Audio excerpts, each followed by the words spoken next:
दोस्तों कल्पना कीजिए, रात के घुप अंधेरे में एक सुनसान कच्ची सड़क पर खड़ी है वो गोरी चिट्टी आकर्षक जिस्म वाली जवान औरत। Tight black jeans and pink T shirt में पसीने से भीगा उसका बदन, तेज सांसें और अचानक पास की झाड़ियों से निकलता एक अनजान मर्द। क्या वो उसकी मदद करेगा या उसकी जिंदगी की सबसे खतरनाक रात शुरू कर देगा? उसके स्पर्श, उसकी नजरें और वो गर्माहट जो अंधेरे में बढ़ती जा रही है। आगे क्या होने वाला है सोच भी नहीं सकते। लास्ट तक जरूर देखें क्योंकि ये कहानी आपकी रातों की नींद उड़ा देगी। एक भी सेकंड मिस मत करना। हेलो दोस्तों, मेरा नाम सबा है। उम्र 25 साल। मैं पेशावर की एक पठान परिवार से ताल्लुक रखती हूँ। मेरा कद 5 फुट, रंग दुधिया गोरा और जिस्म में वो आकर्षण जो देखने वाले को एक बार फिर से मुड़कर देखने पर मजबूर कर देता है। मेरी शादी 19 साल की उम्र में अपने चचेरे भाई आरिफ से हुई थी। आरिफ सरकारी नौकरी करते थे, लेकिन हमारा परिवार मिडिल क्लास है। शादी के बाद मेरी जिंदगी में रंग खत्म से हो गए। न मैं अपनी मर्जी से पैंट शर्ट पहन पाती, न ही कोई गाड़ी थी कि मैं अपना ड्राइविंग का शौक पूरा कर सकूं। शादी के 1 साल बाद ही मेरी सास के ताने शुरू हो गए, ये लड़की हमें वारिस नहीं दे सकती। घर का माहौल दिन ब दिन भारी होता गया। आरिफ भी अब हफ्ते में सिर्फ एक बार ही घर आ पाते।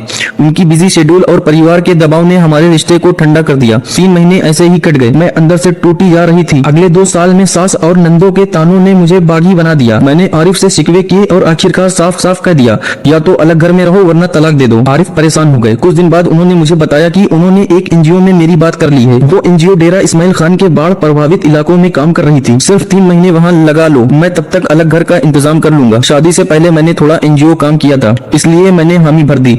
6 सितंबर 2022 को मैं पेशावर से डेरा इस्माइल खान के लिए रवाना हुआ। आजादी की हवा में सांस लेने का मौका मिला था। घर के शक भरे माहौल से दूर निकलकर मैंने राहत की सांस ली।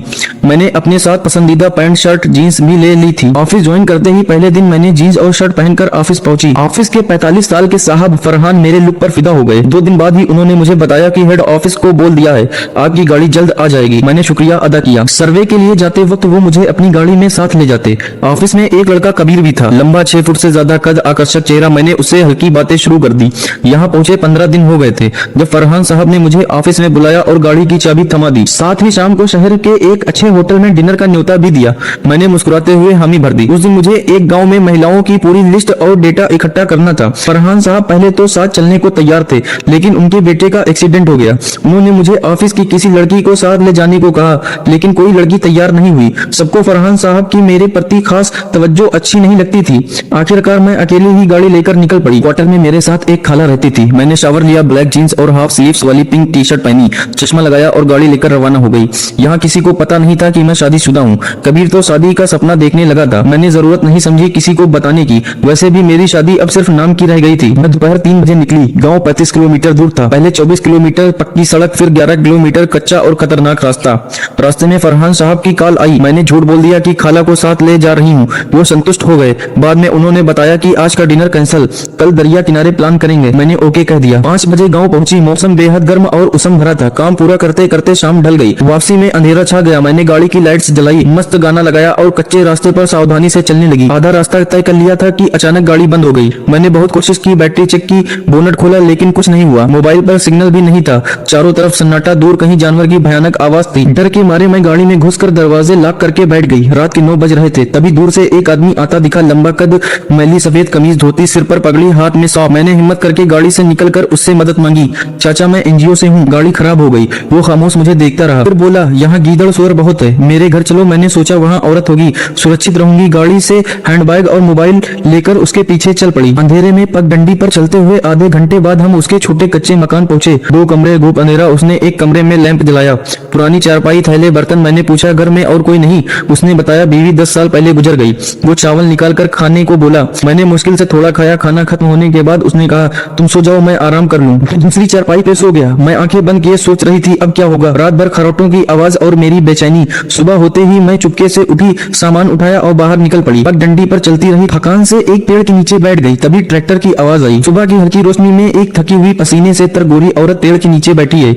उसके टाइट जीन्स में फंसा हुआ आकर्षक बदन, सांसें तेज, और दूर से आता ट्रैक्टर। क्या ये ट्रैक्टर ड्राइवर उसकी मदद करेगा या उसकी जिंदगी में नया खतरा बन जाएगा? उसकी नजरों में छुपी राहत, उसके शब्द में छुपा इशारा, सब कुछ अब बदलने वाला है। अभी तक तो बस शुरुआत थी, अब असली खेल शुरू होता है। लास्ट तक देखते रहिए, क्योंकि आगे जो होने वाला है वो आपकी कल्पना से भी ज्यादा रोमांचक और हॉट होगा। एक भी सेकंड मिस मत करना। दोस्तों, मैं सबा ही बोल रही हूँ। सुबह के 5:15 बज रहे थे। थकान और डर से मेरा बदन कांप रहा था। पेड़ के तने से टेक लगाए बैठी थी कि अचानक ट्रैक्टर की आवाज कान में पड़ी। मैं तुरंत उठ खड़ी हुई। दूर टीले के उस पार ट्रैक्टर दिख रहा था। मैंने हाथ ऊपर करके इशारा किया, शायद उसने देख लिया। ट्रैक्टर रुक गया और मेरी तरफ मुड़ने लगा। 10 मिनट बाद ट्रैक्टर मेरे पास आकर रुका। ड्राइवर उतरा, करीब 35 साल, मजबूत कद काठी, गेहुआ रंग, साधारण कपड़े। दूर से उसने मुझे लड़का समझ लिया था, लेकिन करीब आकर जब उसने मेरी गोरी त्वचा, फिटेड पिंक टी शर्ट और टाइट जींस देखी तो उसकी आंखें फैल गई। क्या बात है बहन, यहाँ जंगल में अकेली क्या कर रही हो? उसने सराइकी से पूछा। मैंने जल्दी जल्दी सारी बात बताई। एनजीओ का काम, गाड़ी खराब, रात भर चाचा के घर में गुजरी रात। उसने उधर उधर देखा और बोला, वो सफेद गाड़ी रात मैंने देखी थी, लेकिन तुम इस तरफ गलत जा रही थी। चलो मैं तुम्हें वहां पहुंचा देता हूँ। ट्रैक्टर ऊंचा था, मैं 2 बार चढ़ने की कोशिश कर चुकी थी लेकिन नाकाम। तीसरी बार उसने हाथ बढ़ाया, उसका मजबूत हाथ मेरे नाजुक हाथ में आया। एक झटके में वो मुझे ऊपर खींच लिया। मैं ट्रैक्टर के सीट पर बैठ गई। उसकी छाती मेरे कंधे से हल्के से टकराई। उस पल एक अजीब सी गर्माहट महसूस हुई। वो दूसरी तरफ से बैठा और ट्रैक्टर चला दिया। रास्ता खराब था, ट्रैक्टर हिल रहा था, हर हिचकोले के साथ मेरा बदन उसके करीब आ रहा था। उसने बीच में कहा, हमारे इलाके में पैंट शर्ट अच्छा नहीं माना जाता। कहकर उसने अपनी सफेद चादर मुझे दे दी। मैंने उसे अपने चारों तरफ लपेट लिया। मेरा चेहरा और आधा बदन छुप गया। जब हम चाचा के मकान के पास से गुजरे तो चाचा बाहर खड़ा था। उसने ट्रैक्टर देखा लेकिन चादर की वजह से मुझे पहचान नहीं पाया। ट्रैक्टर आगे बढ़ गया। कुछ देर बाद ट्रैक्टर एक टीले से उतरा। मैंने चीखते हुए कहा, वो रही मेरी गाड़ी। ट्रैक्टर रुका, वो नीचे उतरा और मुझे उतरने में मदद की। इस बार उसका हाथ मेरी कमर के पास से होकर गुजरा। मैं गाड़ी के पास गई, उसने बोनट खोला, कुछ टूल्स निकले और काम में लग गया। मैं उसे देख रही थी, मजबूत बाहें, पसीनों से तर बदन, एक अजीब आकर्षण महसूस हो रहा था। कुछ देर बाद उसने कहा, गाड़ी ठीक है लेकिन अब मेरे दिल की बात सुन लो। तुम्हें देखते ही मुझे मोहब्बत हो गई। मैं सर झुकाए खड़ी थी, दिल जोरों से धड़क रहा था। मैंने हल्के से कहा, मैं समझ रही हूँ आपकी बात, लेकिन मैंने कभी किसी से मोहब्बत नहीं की। आप अपना नंबर दे दो, मैं 2-4 दिन में सोचकर बताऊंगी, ये मेरा वादा है। उसने अपना नंबर बताया। मैंने मोबाइल में रहीम नाम से सेव कर लिया। फिर मैं अपना हाथ आगे बढ़ाया और बोली, एक पठान लड़की का वादा है, मैं जरूर बताऊंगी। उसने मेरा हाथ थामा। उसकी मजबूत पकड़ में एक गर्माहट थी जो मेरे बदन में उतर गई। गाड़ी स्टार्ट हो गई। मैंने राहत की सांस ली। रहीम ने कहा, मैं इंतजार करूंगा। मैं गाड़ी लेकर मेन रोड की तरफ बढ़ गई। रास्ते में मैंने मोबाइल फ्लाइट मोड पर कर दिया। अब ऑफिस और घर के लिए कहानी तैयार करनी थी। शहर पहुंचकर 10:30 बजे मैंने छोले भटूरे का पार्सल लिया और क्वार्टर पहुंच गई। खाला बाहर थी। मैंने अंदर जाकर आराम किया। ऑफिस के चपरासी को बुलाया, सारा डेटा दे दिया। फिर फरहान साहब को कॉल करके बताया कि रात से तबीयत खराब है, आज ऑफिस नहीं आऊंगी। दिन भर मैं सोई सोचती रही। रहीम का चेहरा, उसकी पकड़, उसकी बातें बार बार याद आ रही थी। शाम को खाला आई। मैंने उसे कहानी सुनाई कि साइड पर थी, गाड़ी में थी। खाला मान गई। रात को मैं खाला के साथ शहर घूमने गई। दरिया किनारे आइसक्रीम खाई, हवा खाई, लेकिन मन कहीं और था। अगले दिन ऑफिस गई। कबीर और फरहान साहब दोनों परेशान थे। कबीर ने खाने का न्योता दिया, मैंने हामी भर दी। शाम को उसके साथ बाइक पर घूमने गई। उसने शादी का इजहार किया। मैंने हल्के से कहा, पहले एक दूसरे को अच्छे से जान तो लें। 3 दिन ऐसे ही गुजर गए। मेरी तबीयत अब पूरी तरह ठीक थी। दिल कर रहा था कहीं बाहर घूमने का।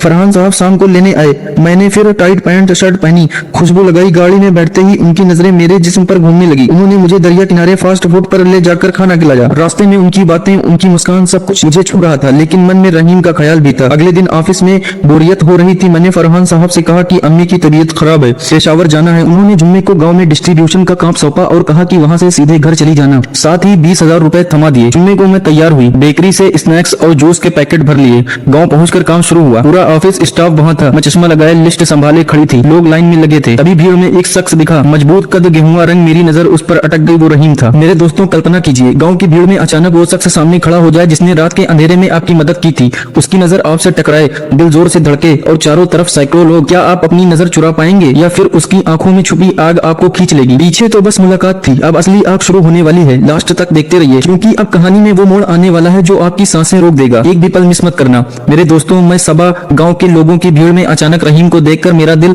जोर से धड़क उठा। वो भी मुझे देखकर ठिठक गया। उसकी आंखों में हैरानी और खुशी दोनों थे। मैंने जल्दी से नजरें नीचे कर ली और लिस्ट संभालते हुए दूसरी तरफ मुड़ गई, लेकिन दिल की धड़कनें रुकने का नाम नहीं ले रही थी। कुछ देर बाद जब काम थोड़ा कम हुआ तो मैंने चश्मा उतारा और पानी पीने के बहाने पीछे की तरफ गई। रहीम वहां खड़ा था। उसने पास आकर हल्के से मुस्कुराते हुए कहा, पठान लड़की वादा निभाती है, मैं इंतजार कर रहा था। मैंने चारों तरफ देखा कि कोई देख तो नहीं रहा है। फिर हल्के से बोली, यहाँ सब लोग हैं, बाद में बात करेंगे। उसने अपना नंबर दोबारा याद दिलाया और कहा, मैं आज शाम तक यहीं रहूंगा, अगर वक्त मिले तो कॉल करना। दिन भर काम चलता रहा। फरहान साहब बार बार मेरे पास आकर पूछ रहे थे कि मैं ठीक हूँ या नहीं। उनकी नजरें मेरे जिस्म पर घूम रही थी। कबीर भी पास आकर मदद का बहाना कर रहा था, लेकिन मेरा ध्यान कहीं और था। रहीम की मजबूत काया, उसकी गहरी नजरें बार बार याद आ रही थी। शाम होते होते काम खत्म हुआ। सब लोग वापस जाने की तैयारी में थे। मैंने फरहान साहब को बताया कि मैं सीधे पेशावर जा रही हूँ। उन्होंने कुछ और पैसे दिए और सावधानी से ड्राइव करने को कहा, लेकिन मैंने मन ही मन में फैसला कर लिया था कि आज पेशावर नहीं जाना है। गाड़ी लेकर मैं गाँव से थोड़ी दूर निकली, फिर एक सुरक्षित जगह पर रुकी और रहीम को कॉल किया। उसकी आवाज सुनकर अजीब सा सुकून मिला। उसने बताया कि वो गाँव के पास ही एक चाय की दुकान पर है। मैं गाड़ी लेकर वहाँ पहुंची। रहीम ने मुझे देखते ही मुस्कुरा दिया। हम थोड़ी दूर एक खेत के किनारे गाड़ी पार्क करके बैठ गए। हल्की हवा चल रही थी। उसने मुझे पानी और कुछ स्नैक्स दिए। बातें शुरू हुई। उसने अपनी जिंदगी के बारे में बताया, ट्रैक्टर चलाता है, परिवार छोटा है, बीवी नहीं है। मैंने भी कुछ बातें शेयर की, लेकिन शादी वाली बात छुपा ली। बातों बातों में उसने मेरा हाथ थामा। तुम्हें देखकर दिल को सुकून मिलता है। उसकी उंगलियां मेरी हथेली पर फिसल रही थी। मैंने हाथ नहीं छुड़ाया। एक हल्की सी गर्माहट पूरे बदन में फैल गई। शाम ढल चुकी थी, आसमान में नीलिमा छाई हुई थी। हम दोनों के बीच सन्नाटा था, लेकिन वो सन्नाटा बोल रहा था। मैंने कहा मुझे अब जाना चाहिए, लेकिन वो नहीं छोड़ना चाहता था। उसने कहा कल फिर मिलेंगे। मैंने हामी भर दी। गाड़ी में बैठते वक्त उसने मेरे कंधे पर हाथ रखा। उस स्पर्श में कुछ ज्यादा ही गर्मी थी। मैं गाड़ी लेकर निकल गई। रात को मैंने पास के एक छोटे होटल में रुकने का फैसला किया। कमरे में अकेली थी। रहीम के मैसेज आ रहे थे, हल्के हल्के फ्लर्टी बातें। मैं भी जवाब दे रही थी। उस रात मैं सोचती रही मैं क्या कर रही हूँ, लेकिन अंदर से एक आवाज कह रही थी कि जिंदगी का मजा ले। अगले दिन मैंने ऑफिस में बताया कि मैं रास्ते में रुकी हूँ। फरहान साहब परेशान थे, कबीर भी कॉल कर रहा था, लेकिन मैं रहीम से मिलने चली गई। हम दरिया किनारे गए। हवा में ठंडक थी। रहीम ने मेरे बालों में हाथ फेरा। तुम बहुत खूबसूरत हो सबा। उसकी ये बात सुनकर मैं शर्मा गई। हम दोनों करीब आए। उसकी सांसें मेरे चेहरे पर पड़ रही थी। एक पल के लिए लगा जैसे समय रुक गया हो, लेकिन मैंने खुद को संभाला। अभी नहीं कहकर मैं हट गई। उस दिन हम घूमे, बात की, खाना खाया। शाम को मैं पेशावर के लिए रवाना हुई। घर पहुंचकर आरिफ और सास से मिली, लेकिन मन यहाँ नहीं था। रहीम के मैसेज आ रहे थे। मैं रात को छुपकर जवाब दे रही थी। धीरे धीरे दिन बीतने लगे। मैंने 3 महीने का काम पूरा किया, लेकिन रहीम से मुलाकातें बढ़ती गई। एक दिन वो मुझे अपने ट्रैक्टर पर घुमाने ले गया, दूर खेतों में। वहाँ कोई नहीं था, हम दोनों बैठे थे। उसने मुझे अपनी बाहों में खींच लिया। इस बार मैंने विरोध नहीं किया। उसकी मजबूत छाती से सटकर मैंने आंखें बंद कर ली। उसके हाथ मेरी पीठ पर थे। हल्की गर्माहट, तेज सांसें। वो पल जादुई था, लेकिन अचानक मेरे मन में आरिफ की याद आ गई। मैंने खुद को अलग किया। रहीम ने पूछा क्या बात है। मैंने कुछ नहीं कहा, बस कहा समय लगेगा। पेशावर लौटकर मैंने आरिफ से अलग घर की बात फिर की। वो तैयार हो गया, लेकिन अब मेरी जिंदगी में 2 लोग थे, आरिफ और रहीम। और फरहान साहब भी पीछे पड़े थे। क्या मैं इस उलझन से निकल पाऊंगी, या फिर कोई और नया ट्विस्ट इंतजार कर रहा है। मेरे दोस्तों कल्पना कीजिए, एक औरत जो 2 रास्तों के बीच फंसी हुई है। एक तरफ उसका घर है, शादी बंधन, और दूसरी तरफ वो नई आग जो उसे रात दिन सुलगा रही है। खेतों में सटकर बैठी हुई वो पल, तेज सांसें, छुपी हुई चुमन। क्या वो खुद को रोक पाएगी, या फिर ये आग उसे पूरी तरह जला देगी। अभी तो बस शुरुआती आकर्षण था, अब असली उलझन शुरू होती है। लास्ट तक देखते रहिए, क्योंकि अब कहानी में ऐसा ट्विस्ट आने वाला है जो सब बदल देगा। एक भी सेकंड मिस मत करना। मेरे दोस्तों, पेशावर लौटने के बाद मेरी जिंदगी 2 हिस्सों में बढ़ गई थी। घर में आरिफ के साथ कोशिश कर रही थी कि रिश्ता सुधारने, लेकिन मन बार बार डेरा इस्माइल खान की ओर चला जाता। रहीम के मैसेज रोज आते, कभी हल्की शायरी, कभी वो पल याद दिलाते जब हम खेत में थे। आरिफ ने अलग घर का इंतजाम शुरू किया। मैं खुश थी, लेकिन अंदर से बेचैन। कुछ हफ्ते बाद ऑफिस में फिर कॉल आया। फरहान साहब ने कहा कि कुछ जरूरी काम के लिए 2 हफ्ते के लिए वापस आना पड़ेगा। मैंने हामी भर दी। आरिफ को बताया तो वो भी मान गया। डेरा पहुंचते ही फरहान साहब स्टेशन पर रिसीव करने आए। उनकी नजरें मेरे टाइट सूट पर अटकी रही। गाड़ी में जाते वक्त उन्होंने कहा तुम्हारे बिना ऑफिस सूना सूना लगता था। उनकी आवाज में कुछ ज्यादा ही गर्माहट थी। क्वार्टर पहुंची तो खाला खुश हुई। शाम को कबीर भी मिलने आया। उसने कहा मैं रोज सोचता था आप कब आएंगे। तीनों तरफ से ध्यान बढ़ रहा था, लेकिन मेरा दिल रहीम की तरफ था। रात को मैंने रहीम को मैसेज किया। अगले दिन हम मिले। इस बार वो मुझे एक सुनसान जगह पर ले गया। दरिया के किनारे पुराना बगीचा था, वहाँ कोई नहीं था। हम पेड़ के नीचे बैठे थे। हवा में फूलों की महक थी। रहीम ने मेरे हाथ को अपनी हथेली में लिया और बोला सबा मैं तुम्हारे बिना नहीं रह सकता। उसकी आंखों में वो चाहत थी जो छुप नहीं रही थी। मैंने कुछ नहीं कहा, बस उसके कंधे पर सिर रख दिया। उसने धीरे से मेरे बालों में हाथ फेरा, फिर मेरे गाल को छुआ। उस स्पर्श में बिजली सी दौड़ गई। मैंने आंखें बंद कर ली। उसके होठ मेरे माथे पर आए, एक लंबा गर्म किस। मेरी सांसें तेज हो गई। उसके हाथ मेरी पीठ पर फिसल रहे थे। टी शर्ट के ऊपर से भी वो गर्माहट महसूस हो रही थी। हम दोनों एक दूसरे में खोते जा रहे थे, लेकिन अचानक दूर से किसी की आवाज आई। हम अलग हो गए। मैं शर्मा गई। रहीम मुस्कुराया और बोला डर मत, मैं तुम्हारा हूँ। उस दिन के बाद मुलाकातें बढ़ गई। फरहान साहब भी नोटिस कर रहे थे कि मैं अक्सर बाहर रहती हूँ। एक दिन उन्होंने पूछ ही लिया किसी से मिल रही हो क्या। मैंने टाल दिया। कभी भी पीछे पड़ा था। उसने डिनर का प्लान बनाया। मैं डर गई, लेकिन पूरा समय रहीम को याद कर रही थी। एक शाम रहीम ने मुझे अपने गाँव के पास ले गया। उसके छोटे से घर, वहाँ कोई नहीं था। उसने मुझे अंदर बुलाया। कमरा साफ किया हुआ था। उसने मेरे लिए चाय बनाई। बातें करते करते वो मेरे करीब आ गया। इस बार हम रुक नहीं पाए। उसने मुझे अपनी बाहों में भर लिया। उसके मजबूत शरीर से सटकर मैं कांप रही थी। उसके हाथ मेरी कमर पर, फिर नीचे टी शर्ट ऊपर उठ रही थी। मेरी सांसें भारी हो रही थी। उसकी उंगलियां मेरी त्वचा पर गर्म नर्म। हम दोनों एक दूसरे में खो गए। वो पल बेहद हॉट और भावुक था, लेकिन अंदर कहीं गिल्ट भी था। रात को क्वार्टर लौटकर मैं सोचती रही अब क्या। आरिफ को पता चला तो, या फरहान साहब को। काम के आखिरी हफ्ते में एक दिन बड़ा ट्विस्ट आया। फरहान साहब ने मुझे अपने ऑफिस में बुलाया। बोले सबा मैं तुम्हें प्यार करता हूँ, यहाँ से जॉब छोड़कर मेरे साथ रहो। मैं स्तब्ध रह गई। इसी शाम रहीम ने भी कहा कि वो मुझसे शादी करना चाहता है। अब मैं 3 आगों के बीच फंस चुकी थी, घर, ऑफिस और रहीम। क्या मैं सही रास्ता चुन पाऊंगी, या फिर कोई और बड़ा खतरा इंतजार कर रहा है। मेरे दोस्तों कल्पना कीजिए, 3 अलग अलग आगों के बीच फंसी एक जवान औरत, घर का बंधन, ऑफिस का दबाव और एक गैर मुकर्रर शख्स की वो खतरनाक मोहब्बत जो रातों को नींद उड़ा रही है। किसे चुने, किससे दूर भागे, और जब सब कुछ एक साथ टूटने लगे तो क्या होगा। अभी तक तो बस उलझन थी, अब तूफान शुरू होता है। लास्ट तक देखते रहिए, क्योंकि अब कहानी में वो मोड़ आने वाला है जो दिल तोड़ भी सकता है और नई उम्मीद भी दे सकता है। एक भी पल मिस मत करना। मेरे दोस्तों, फरहान साहब के ऑफिस में खड़े होकर मैं कुछ पल के लिए स्तब्ध रह गई। उन्होंने मेरे हाथ थामे हुए कहा सबा मैं गंभीर हूँ, तुम्हारे बिना ये जिंदगी सुनी लगती है। जॉब छोड़ दो, मेरे साथ रहो, मैं तुम्हें वो सब दे सकता हूँ जो तुम चाहती हो। उनकी आंखों में चाहत थी, लेकिन मेरे मन में डर। मैंने हाथ छुड़ा लिया किया और बोली, सर मैं सोचकर बताती हूँ। उसी शाम रहीम से मुलाकात हुई। उसने फिर शादी का प्रस्ताव रखा। मैं तुम्हें अपनी दुनिया में खुश रखूंगा। उसके मजबूत हाथों को देखकर, उसकी सच्ची नजरों को देखकर मेरा दिल पिघल रहा था। लेकिन आरिफ का चेहरा याद आ जाता। मैं पेशावर लौट आई। घर में आरिफ अलग घर ले आया था, नया माहौल, लेकिन मेरी अनुपस्थिति के कारण वो शक करने लगा था। तुम बदल गई हो सबा। उसकी बातें सुनकर मैं चुप रहती। रात को अकेले रहकर रहीम से बात करती। उसकी आवाज सुनकर सब ठीक लगता। धीरे धीरे बातें बढ़ी। एक बार रहीम ने कहा कि वो पेशावर आ रहा है। मैं डर गई, लेकिन मन में उत्सुकता भी थी। मैंने उसे एक पार्क में मिलने को कहा। वो आया, मजबूत, आकर्षक। हमने घूमते हुए बातें की। पार्क के सुनसान कोने में वो मुझे अपने करीब खींच लाया। इस बार किस गहरा था। उसके हाथ मेरी कमर पर मेरी टी शर्ट के अंदर तक फिसल रहे थे। मैं कांप रही थी, सांसें मिल गई थी। वो पल इतना हॉट था कि आसपास की दुनिया भूल गई। लेकिन अचानक किसी की आहट आई। हम अलग हो गए। घर लौटकर आरिफ ने पूछा कहाँ गई थी। मैंने बहाना बनाया, लेकिन अब शक गहरा था। फरहान साहब की कॉल्स बढ़ गई। उन्होंने कहा कि अगर मैंने मना किया तो ऑफिस में मुश्किल खड़ी कर देंगे। कबीर भी नाराज था। मैंने तुम पर भरोसा किया था। एक दिन सब कुछ बिगड़ गया। आरिफ को रहीम का मैसेज दिख गया। वो गुस्से में चिल्लाया, तुमने मेरे साथ धोखा किया। घर में तूफान आ गया। सास ने फिर ताने शुरू कर दिए। मैं रो पड़ी, लेकिन अब पीछे हटने का वक्त नहीं था। मैंने रहीम को सब बताया। वो बोला, मेरे पास आ जाओ, लेकिन मैं पठान परिवार की बेटी थी, इतना आसान नहीं था। फिर एक और ट्विस्ट आया। फरहान साहब ने ऑफिस में मेरे खिलाफ शिकायत दर्ज कर दी कि मैं काम में लापरवाही कर रही हूँ। नौकरी पर संकट आ गया। रात को मैं अकेली बैठी सोच रही थी। तीनों तरफ से दीवारें बंद होती जा रही थी। रहीम का प्यार, आरिफ का गुस्सा, फरहान का बदला। क्या मैं सब कुछ छोड़कर रहीम के साथ नई शुरुआत कर पाऊंगी, या फिर परिवार और समाज मुझे तोड़ देंगे? अचानक आरिफ कमरे में आया। उसकी आंखों में आंसू थे। सबा, मुझे माफ कर दो, मैंने तुम्हें खुश नहीं रखा। उस पल कुछ बदल गया। मेरे दोस्तों, कल्पना कीजिए जब सब कुछ टूटने को हो, तूफान अपने चरम पर हो, और फिर अचानक सूरज निकल आए। वो औरत जो 3 आगों के बीच जल रही थी, आखिरकार अपनी राह को चुन ले। लेकिन क्या ये राह आसान होगी, या फिर इससे नई चुनौतियां और नई खुशियां छुपी होंगी? ये आखिरी हिस्सा है, लास्ट तक जरूर देखें, क्योंकि अंत आपको हैरान और खुश दोनों कर देगा। मेरे दोस्तों, आरिफ के आंसू देखकर मेरा दिल पिघल गया। उस रात हम दोनों देर तक बातें करते रहे। उसने माना कि उसने मुझे समय नहीं दिया, परिवार के दबाव में मुझे अकेला छोड़ दिया।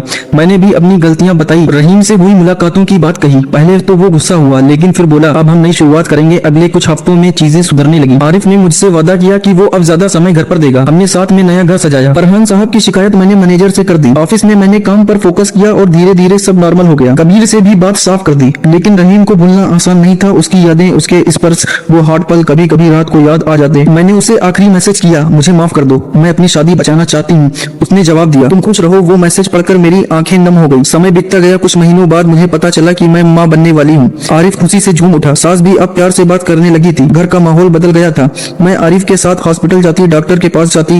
वो मेरी हर छोटी जरूरत का ख्याल रखता। रात को मेरे बालों में हाथ फेरता, पेट पर हाथ रखता, बातें करता। तुम मेरी जान हो सबा। उसकी ये बातें सुनकर पुराना प्यार भी जागने लगा। कभी कभी हम पुरानी यादें शेयर करते और हंसते। हल्की हल्की रोमांटिक शामें, छत पर बैठकर चाय पीना, उसके गले लगकर सो जाना, सब वापस लौट आया था। फिर वो दिन आया जब मैंने एक प्यारे से बेटे को जन्म दिया। आरिफ गोद में लेकर रो पड़ा। पूरा परिवार खुशी से झूम उठा। नन्हे बच्चे ने घर में नई रोशनी भर दी। सास अब पोते के आगे सब भूल गई। समय के साथ पुरानी करवाहट मिट गई। आरिफ अब पहले से ज्यादा ध्यान रखता। वो मुझे सरप्राइज डेट्स पर ले जाता, मेरे पसंदीदा कपड़े लाता। रातों में वो मुझे अपनी बाहों में भर लेता। उसके स्पर्श में अब सच्चा प्यार था। मैं भी उसे पूरा दिल दे चुकी थी। कभी कभी रहीम या फरहान साहब की याद आ जाती तो दिल कांप उठता। लेकिन मैंने सब पीछे छोड़ दिया था। जिंदगी आगे बढ़ती है और मैंने आगे बढ़ने का फैसला कर लिया था। आज मैं अपनी फैमिली के साथ खुश हूँ। मेरा बेटा अब 2 साल का हो गया है। आरिफ के साथ हमारी जिंदगी में फिर से रंग भर गए। दोस्तों, आपको क्या लगता है? क्या सबा ने सही फैसला किया अपने परिवार को चुनकर, या उसे रहीम के साथ नई जिंदगी शुरू करनी चाहिए थी? अपनी राय कमेंट्स में जरूर बताएं। कहानी कैसी लगी, क्या पसंद आया? अगर कहानी पसंद आई हो तो लाइक करना न भूलें।